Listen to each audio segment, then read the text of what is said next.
Did you know? They didn't just enslave our bodies. They butchered our tongues for trying to keep our language alive. Let's go deeper, because this ain't in your school books. From the 1600s to the 1800s, it was law in slaveholding states that enslaved Africans could not speak their native languages. Why? Because language is power. Language connects memory. Language builds rebellion. And they feared our connection more than they feared our strength. Story 1. Tongue cut clean in the Carolinas, 1730s. An enslaved man on a rice plantation was heard speaking Wolof to his brother. The overseer ordered him to stop. He didn't. In front of a crowd of 30 other enslaved people, they cut out his tongue with a rusted iron tool. No anesthesia, no humanity, just screams and blood in the dirt. He survived, but never spoke again.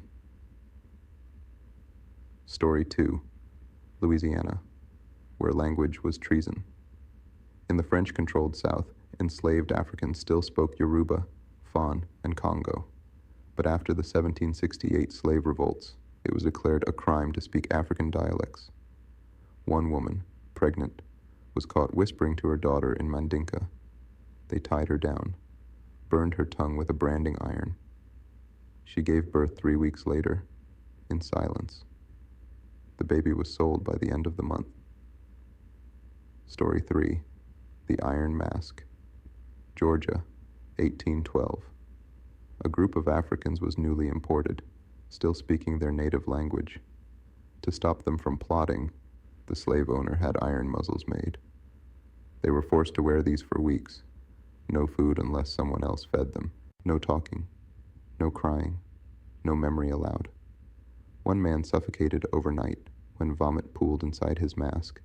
They buried him without removing it. Story 4. The Sewn Mouth. Virginia, 1799. An enslaved girl, 12 years old, caught teaching other children tribal songs. The punishment?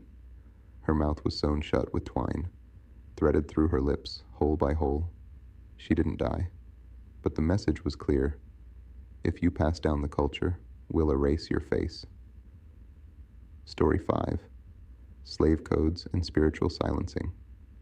South Carolina's 1740 Negro Act made it illegal for enslaved Africans to learn to read, teach, use African drums, or speak in non-English dialects. The punishment? Whipping, tongue mutilation, muzzling, even execution in some counties. Story 6. Brutality. Hidden in Christian language. Missionaries told Africans they could only be saved if they stopped speaking their demonic languages. One account tells of an enslaved elder who continued praying in Twi.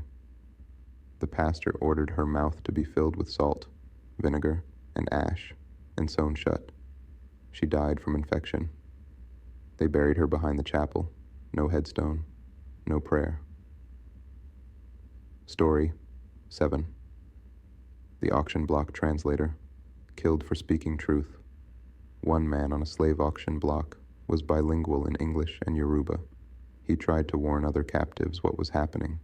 The slaver noticed, dragged him behind the auction house, cut out his tongue before the bidding even started. He was sold that same day, mute and bleeding. Why you don't speak your native language today?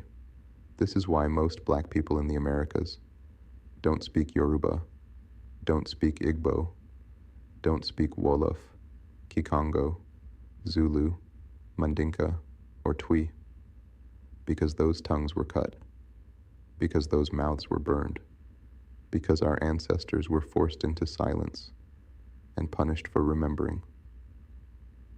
But memory is in our DNA. So when you feel drawn to Africa, when you feel something stir, when you hear the drums, that's not fantasy. That's ancestral data waking back up. Final thought. They took our language to take our identity. They silenced our ancestors so we'd forget who we are. But we are the voices they tried to bury. We are the tongues they couldn't fully cut. And now, we speak, not in fear, but in fire. And yet, black people around the world still have the nerve to say Jesus died for us. when in reality, our ancestors died for us to be here. It wasn't Jesus on those ships. It wasn't Jesus in those fields. It wasn't Jesus taking lashes, birthing babies in chains, or having tongues cut out. It was them, our blood, our grandmothers, our uncles, our lineage. They died for our survival. So how dare we forget who really paid the price?